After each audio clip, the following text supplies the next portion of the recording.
Hello everyone, नमस्कार सभी को। चलिए दोस्तों, आज के वीडियो में हम लोग काफ़ी इम्पोर्टेंट झारखंड में साहित्य और साहित्यकार के बारे में देखेंगे, जो कि बहुत ही इम्पोर्टेंट प्रश्न है। और यहाँ से प्रश्न जेपीएससी में भी पूछे गए हैं और झारखंड सचिवालय जेएसएससी और झारखंड दरोगा में भी।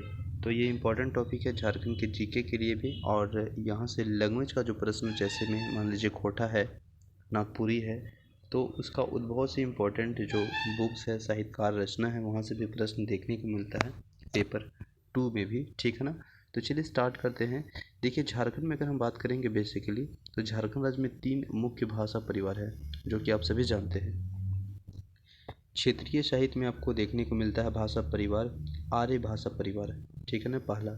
इसके बाद दूसरा है जनजातीय साहित्य में। तो जनजातीय साहित्य में 2 बट जाते हैं, एक है आपका ऑस्टिक भाषा परिवार और दूसरा है द्रविड़ भाषा परिवार। तो ये 2 बट गए, जो कि मेन है जनजातीय साहित्य से ही। इसके बाद है हिंदी साहित्य। हिंदी साहित्य में भी 2 पार्ट बट जाते हैं, एक गद्य साहित्य है ना, जिसमें हम लोग को पत्रिका देखने को मिलता है, कहानी, नाटक और उपन्यास, ये सभी गद्य में होते हैं। और एक पद साहित्य होता है। तो हम लोग ये बेसिकली देखें कि झारखंड साहित्य में जो भाषा परिवार है वो बेसिकली 3 पार्ट में डिवाइड है। एक है क्षेत्रीय साहित्य में आर्य भाषा परिवार, जनजातीय साहित्य में ऑस्टिक भाषा परिवार और दलित भाषा परिवार, और हिंदी साहित्य में गद्य साहित्य और पद साहित्य। गद्य में पत्रिका, कहानी है ना, नाटक, उपन्यास देखने को मिलता है, और पद में आपको कविता देखने को मिलता होगा। इसके बाद अगर हम बात करेंगे आर्य भाषा परिवार से संबंधित साहित्य में, तो हम सबसे पहले नागपुरी भाषा साहित्य से उद्भव और विकास के बारे में समझेंगे, और यहाँ से प्रश्न पूछे जाते हैं। देखिए, अगर हम बात करेंगे आर्य भाषा परिवार से संबंधित साहित्य में, तो सबसे पहले नगपुरिया साहित्य का उद्भव और विकास को देखेंगे। देखिए, नगपुरिया भाषा में जो भोजपुरी है, मगही है तथा छत्तीसगढ़ी प्रभाव होने के कारण इसे सदानी या सादरी भी कहा जाता है। तो यहाँ से प्रश्न पूछे गए हैं ऑब्जेक्टिव में कि किस भाषा को सदानी और सादरी भी कहा जाता है, तो नागपुरी को। ठीक है ना, ये हुआ ऑब्जेक्टिव। इसके बाद अगर हम बात करेंगे, तो नागपुरी की उत्पत्ति के संदर्भ में प्रमुख विचारकों, जो थिंकर्स हैं, उनका अलग अलग मत है, जो कि हम लोग को देखना पड़ता है। और यहाँ से भी प्रश्न उठाए गए हैं और पूछे गए हैं ऑब्जेक्टिव में, कि मान के चलिए कि जो नागपुरी भाषा है उसका अलग अलग संदर्भ में विचारकों ने किसका किसका नाम या किसका किस तरह का बोली बताया है। तो एक है आपका जॉर्ज अब्राहम, जिनका कहना है कि नागपुरी या भोजपुरी भाषा का उपबोली है। तो इम्पोर्टेंट है, याद रखेंगे, भोजपुरी भाषा के उपबोली कौन बोले हैं नागपुरी को, तो जॉर्ज अब्राहम गियर्सन। ठीक है ना। इसके बाद अगर हम बात करेंगे, तो नागपुरी मगधी उपभ्रंश की उपबोली है, ये कहना है केसरी कुमार सिंह का। इसके बाद नागपुरी अर्ध मगधी अपभ्रंश की उत्पत्ति हुई है, यह श्रवण कुमार गोस्वामी का कहना है। देखिए, अगर नागपुरी की उत्पत्ति अगर हम देखेंगे, तो 8वीं से 11वीं शताब्दी के मध्य हुई है, परंतु यह 14वीं से 15वीं शताब्दी के बीच पूर्ण भाषा के रूप में विकसित हुई। नागपुरी भाषा झारखंड के रांची, जो कि रांची जिला, सिंहभूम, गुमला, सिमडेगा, लोहरदगा तथा लातेहार जिला में बोली जाती है, ये नागपुरी है ना। नागपुरी भाषा को कनेक्टिंग लैंग्वेज भी बोला जाता है। नागपुरी भाषा का अपना लोक साहित्य, शिष्ट साहित्य, व्यवस्थित व्याकरण तथा इसकी विशिष्ट उच्चारण पद्धति भी है। 1896 ईस्वी में एच हिटली की एक पुस्तक है, जो कि इम्पोर्टेंट है, पूछा गया है, नोट्स ऑन द गवारी डायलॉग ऑफ छोटा नागपुर।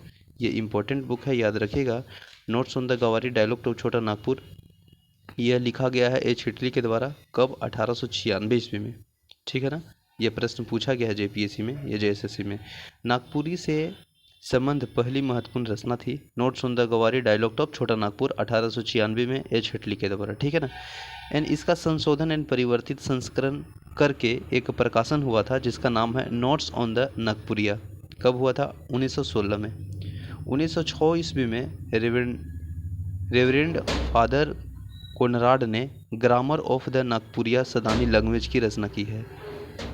तो देखिए, हम लोग 2 चीज़ इंपॉर्टेंट देखें। एक पहला 1896 में ए हिटली के द्वारा है ना, एच हिटली के द्वारा नोट्स ऑन द गवारी डायलॉग ऑफ छोटा नागपुर लिखा गया, और इसी को संशोधन करके 1916 में ईस्वी में नोट्स ऑन द नागपुरिया का प्रकाशन हुआ। अब देखिएगा 1906 ईस्वी में रेवरेंड फादर कोनराड ने grammar of the Nagpuria Sadani language की रचना की है।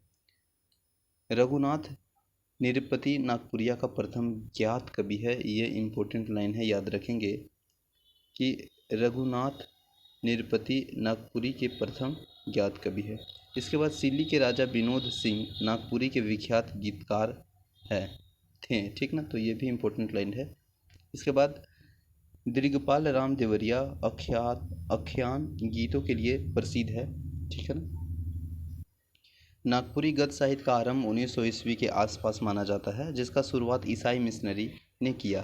तो यहाँ से इम्पोर्टेंट प्रश्न है कि नागपुरी का गद्य साहित्य का आरंभ कब हुई, तो 1900 ईस्वी के आसपास हुई है लगभग। और इसकी जो शुरुआत है वह किसके द्वारा किया गया, तो ईसाई मिशनरियों के द्वारा। धार्मिक ग्रंथ बाइबिल का अनुवाद नागपुरी भाषा के सर्वप्रथम रेवरेड पे इंडनेस ने किया। तो जो धार्मिक ग्रंथ आप सभी जानते हैं, बाइबिल का जो अनुवाद है नागपुरी भाषा में अगर ट्रांसलेट करने की प्राथमिकता दिया जाए तो सर्वप्रथम आपका रेवरेड पी इंडेंस ने किया। इसके बाद नेक्स्ट है नागपुरी साहित्य के अंतर्गत लोक कथा, लोक साहित्य, जातक कथा, इन पौराणिक कथाओं का वर्णन मिलता है।